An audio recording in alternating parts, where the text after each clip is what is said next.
Well, thank you very much, Amber, and good morning, everyone. It's a great pleasure to be with you all here this morning, and thank you for the warm welcome and the introduction. When this invitation came into my office a number of months ago, my team immediately said, "This looks really interesting because it's an issue that we in the European Union are grappling with in the same way that you are here in Canada as well." Perhaps before I go into the formal speech as such, if I say a few words about who I am. So yes, I am the EU Commissioner for Democracy, Justice, Rule of Law and Consumer Protection, a very long title, but a very important portfolio within the European Commission with a number of cross-cutting responsibilities. The new Commission is in office since the 1st of December last year, so we're not yet a year in office. Prior to becoming EU Commissioner, I was a politician in Ireland. I was a directly elected representative in Ireland at a local level and a national level for a total of 25 years. So a lot of experience of frontline democracy.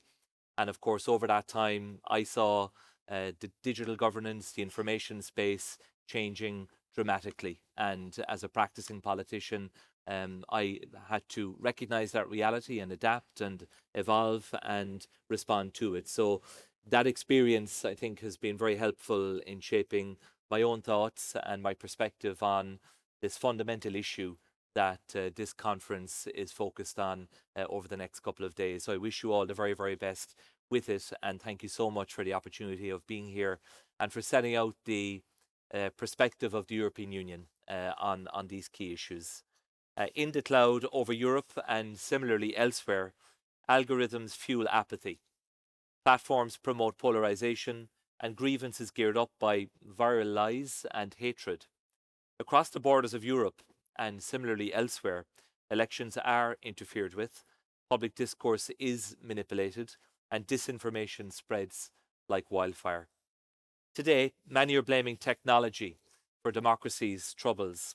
Our host Taylor asked me to reflect on the question of whether technology can still be governed at all. And before I get into that question, I want to challenge us to reflect on what really is technology. We may think of it as our phone screens and of the countless hours our kids are glued to them every day. We may think of addictive algorithms and soulless AI chatbots that are meant to replace friends or therapists. But technology is and should be so much more than that. Fire was humanity's first technology. It gave us warmth, safety, and community, but it could also burn the house down. And from the beginning, technology has been both promise and peril. Technology does not have power, it amplifies power. Every era has faced the same question. Who controls the flame? The printing press spread enlightenment, but also censorship. Radio connected nations, but also mobilized them for war. While both are essential tools for the spread of freedom and democracy, they can also become tools for repression, control, and manipulation by authoritarians. Every discovery has given us a new kind of power.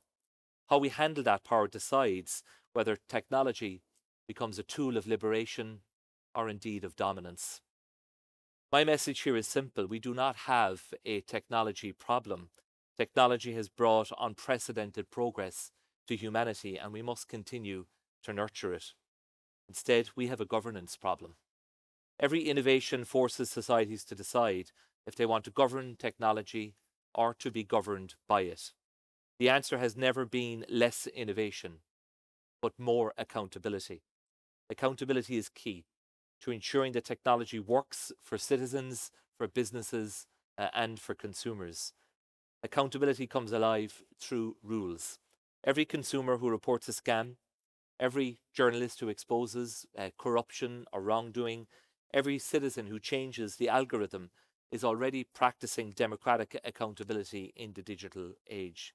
I want to thank Taylor and his team for hosting us here in Montreal today and tomorrow. And I want to thank all of you who are here for committing to the fight for accountable technology, whether you are an academic researcher, a policymaker, or perhaps a journalist. And I would like to walk you through Europe's way of doing digital. In the EU, we firmly believe in the opportunity of technological innovations. For instance, the European Commission adopted its AI Continent Action Plan in April of this year. The plan is about scaling Europe's public AI infrastructure and making it accessible. So by the end of next year, we expect at least 15 AI factories to become operational. But the flip side of opportunity, as we all know all too well, is risk. Companies are quick to advertise their products as universal cures and magic wands, but as lawmakers, it is our job to also protect our citizens from the harms that underneath the hype, especially when technological change is as fast and as disruptive as it is today. Online scams are rampant on digital platforms, costing consumers billions and often harming their well-being too. Addictive algorithms are fueling a mental health crisis, especially among our youngest citizens. Russia and other malign actors are abusing technology to meddle in our elections and to fuel hate and polarisation and indeed mistrust in our democratic institutions. The EU was founded as a union of values, forged in the aftermath of the Second World War, at a time when humanity had witnessed its darkest hour. Many of the EU's member states know all too well what it means to live without democracy. That experience has shaped who we are and why we stand so firmly for freedom, human rights, and the rule of law today. Just in the last couple of weeks, I was in Lithuania and Estonia, and in that country, I was meeting people sitting around the table who had lived under communist regimes just 35 years ago. So it is in the living memory of a large proportion of the population of the European Union. It bears repeating. Article 2 of our founding treaty defines what we mean by good governance in the public interest. It means human dignity, freedom, democracy, equality, the rule of law, and respect for human rights. These values are what Europe stands for, both in the offline and the online world, and they are legally binding. And our Court of Justice in the European Union has affirmed that time and time again. And what does it mean in practice? Our way of doing digital is principled and we believe user-centric. And I'll give you three dimensions of this approach. First, a risk-based approach. We identify systemic risks in advance and we shift the burden of proof to the companies.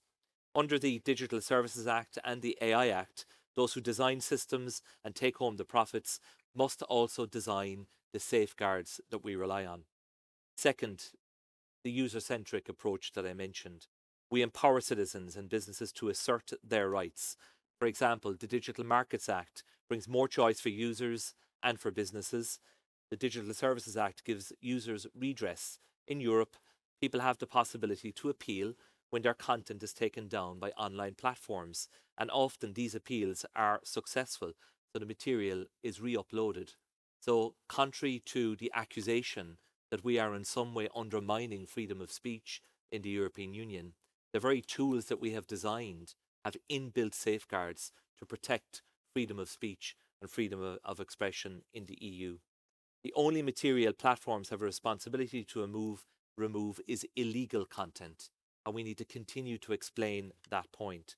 This is protection of free speech in practice. What is illegal offline should be illegal online. People should be free to express their opinions. It is part of our Charter of Fundamental Rights in the European Union, and we protect that freedom whether we like that opinion or not. Third, limiting abusive practices by dominant actors. Through the European Media Freedom Act, we ensure that media remains independent, and with the political advertising regulation, we ensure that users can tell who is paying for the content that they see. No one should fear transparency. And with the AI Act, we prohibit AI-enabled manipulative techniques that seek to distort people's behaviours, the instrumentalisation of their biometric data and behaviour patterns. This is responsible regulation in our view, that steers away from foreseeable harms by raising guardrails that provide essential protections in the public interest. We believe we do need guardrails. Together, these governance principles seek to make innovation safe for democracy and democracy safe for innovation. And we are continuing to improve our digital governance. The next chapter in the EU's digital rulebook is the Digital Fairness Act, which will address issues that have not yet been dealt with. It will address any remaining gaps in our legal acquis. I aim to present this innovative new act next year. It will tackle challenges such as dark patterns, addictive design, unfair personalisation that may target the vulnerabilities of consumers, and unaccountable influencers. This act will ensure further safeguards in response to design features that are aimed at manipulating consumers. We will look into limiting the targeted advertising towards kids online, and in response to Australia becoming the first country to restrict social media access to under 16-year-olds, many member states have been echoing calls for similar measures in Europe. And this is a complex issue. And I speak as a policymaker, but also as a parent on this issue. So the European Commission is taking advice from a panel of experts on the question of age limits for social media. And there are different views within the EU on this question. Whether or not we make further legislative proposals, let me assure you that one thing is certain, that child protection is and will remain a cross-cutting aspect of digital governance throughout the EU. But let me get back to the bigger question you're all grappling with here today, that relationship between technology and democracy, and indeed the future of democracy in the context of that rapidly evolving relationship. In a few weeks' time, the European Commission will present a European Democracy Shield. What is the Shield? And why has President Ursula von der Leyen asked me to present it? And the simple answer is because we need to protect and invest in the fundamentals of our European Union, our democracies, our media, our citizens, and the integrity of our electoral processes. I believe our democracy is strong, but I also believe it is facing threats, both from within the EU, but also outside, and we need to respond to them. The Shield will provide us with a long-term framework for strengthening and coordinating our joint work to protect and promote democracy, especially in the digital age. This initiative is crucial because global tides are visibly changing. We can see it every day. Our democracies are under increasing pressure, and we need to act. And I want to name three broad trends that will make the European Democracy Shield necessary. First, the transformation of the public sphere. Today, a small number of private technology companies are simply reshaping the information environment, deciding what we all see online. This transformation has a profound impact on EU citizens and their ability to assert their rights and freedoms. And it also has far-reaching consequences for news media and quality journalism, with many regions now turning into what we call news deserts. Second, authoritarian actors such as Russia have been seeking to undermine the EU's fundamental rights and freedoms, including by attempting to interfere in elections. They aim to destabilise the EU and its neighbourhood and to interfere in our sovereign affairs. And we had further evidence of this only in the last 2 weeks when Moldova, a candidate country that wants to join the EU, was the subject of extraordinary interference by Russia and their actors. Third, we're also seeing societal transformations.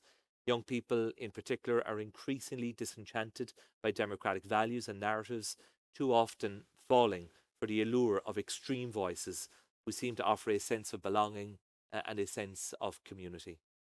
But Europe is among the freest places in the whole of the earth. The 15 leading countries in the World Press Freedom Index are European. And with the European Democracy Shield, we are crafting what we believe to be a comprehensive strategy to ensure Europe stands for opportunity, freedom, and security for all of our citizens. And let me be clear, democracy itself is the shield. We do not protect democracy for reasons of any abstract ideals. We protect it because it shields us. Democracy delivers the freest, the safest, and the most prosperous societies of this generation or of any generation that has come before us.